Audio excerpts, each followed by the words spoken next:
வணக்கம். இது நம்ம அம்மம்மா வீடு. இன்னைக்கு நம்ம பார்க்க போகிறது மினி சமோசா. வாங்க எப்படி பண்ணலாங்கிறத பார்க்கலாம். ஒரு பாத்திரத்தில் கோதுமை மாவு 1 கப் எடுத்துக்கோங்க. அதே மாதிரி 1 கப் மைதா மாவும் எடுத்துக்கலாம். இப்போ இது கூட உப்பு கொஞ்சம் சேர்த்து, அப்புறம் கொஞ்சம் எண்ணெயும் கொஞ்சம் சேர்த்துக்கோங்க. இதை நல்லா பிசைஞ்சிக்கோங்க. நம்ம சப்பாத்திக்கு மாவு பிசைகிற மாதிரி கொஞ்சம் கொஞ்சமாக தண்ணி ஊற்றி இதை நல்லா பிசைஞ்சு எடுத்துக்கோங்க. நான் இங்கே வெந்நீர் ஊற்றி பிசைகிறேன். வெந்நீர் ஊற்றி பிசையும் போது மாவு இன்னும் நல்லா சாஃப்டாக வரும்.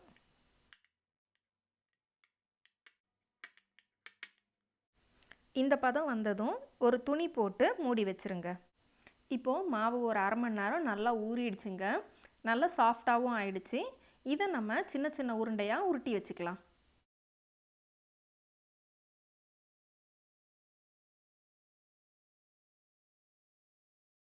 இப்போது நம்ம சமோசாவோட அவுட்டர் ஷீட் பண்ண போகிறோம். இதை மாதிரி மாவை எடுத்து நம்ம மெல்லிசாக விரிச்சிக்கணும். நம்மளுக்கு மாவு மெல்லிசாக விரியும் போது சம்டைம்ஸ் பீறதுக்கு சான்சஸ் இருக்குது. அதனால் நான் ஒரு டெக்னிக் சொல்லி கொடுக்குறேன். இந்த மாதிரி அப்பளம் சைஸில் 2 மாவை விரித்து வச்சுக்கோங்க. மாதிரி சின்னதாக அப்பளம் சைஸில் நம்ம விரிச்சுக்கிட்ட மாவு 2த்தையும் எடுத்துக்கலாம். இதில் ஒரு இது மேலே நம்ம கொஞ்சம் எண்ணெயை தேய்ச்சிக்கலாம். அதுக்கப்புறம் அது மேலே கொஞ்சம் மைதா மாவை தூவி நல்லா அதையும் நல்லா ஸ்ப்ரெட் பண்ணிக்கோங்க. அப்புறம் ஒரு மாவை இன்னொரு மாவு மேலே வச்சு மூடுங்க. இப்போது இதை நம்ம நல்லா விரிச்சிக்கலாம். எவ்வளோ மேக்ஸிமம் விரிக்க முடியுமோ அவ்வளோ மேக்ஸிமம் விரிச்சிக்கலாம். நல்லா தின்னாக இருக்கிற மாதிரி பார்த்துக்கோங்க.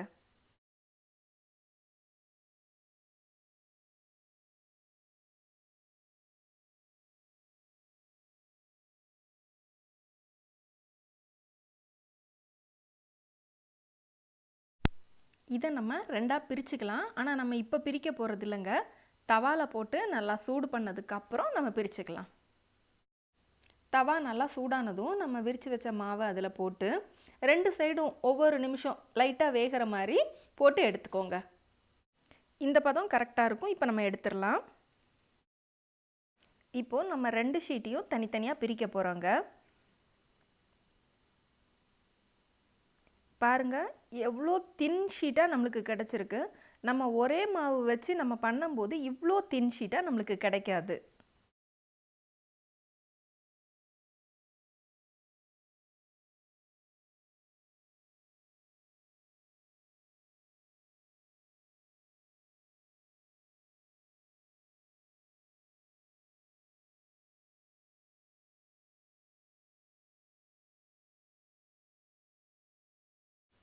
இப்போ எல்லாத்தையும் ஒன்றா சேர்த்து நம்ம ரெக்டாங்குலர் ஷேப்பில் கட் பண்ணிக்கலாம்.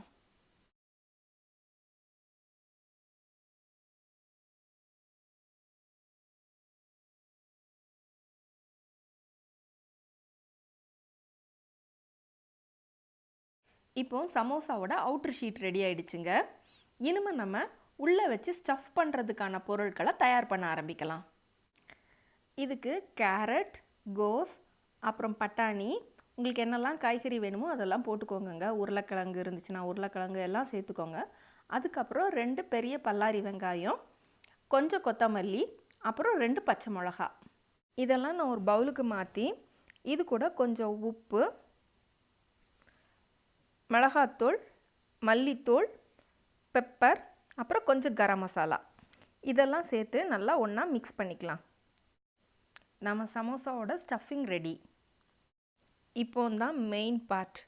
இந்த மாதிரி ஒரு ஷீட்டை எடுத்து நம்ம இந்த மாதிரி கோன் ஷேப்பில் செஞ்சு இதுக்குள்ளே நம்ம தயார் பண்ணி வச்ச அந்த காய்கறி மிக்ஸ்சரை உள்ளே வச்சு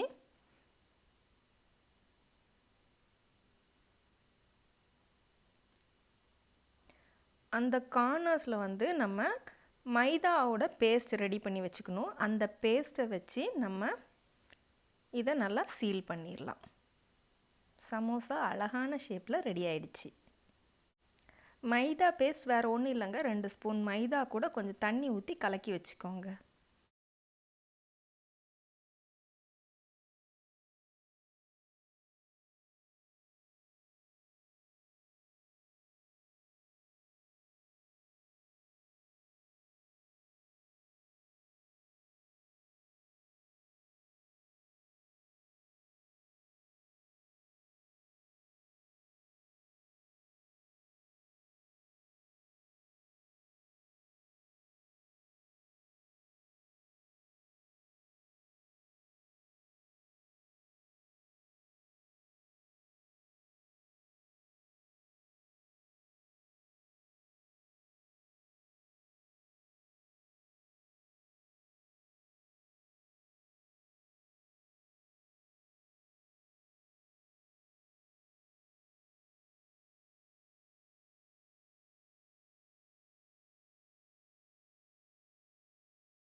இப்போது சமோசா ரெடி ஆயிடுச்சுங்க.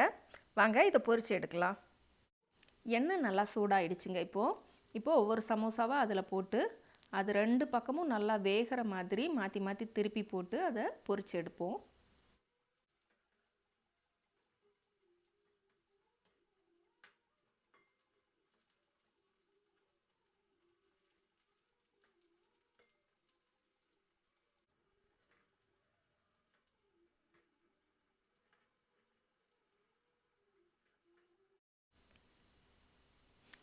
Yummy samosa ready.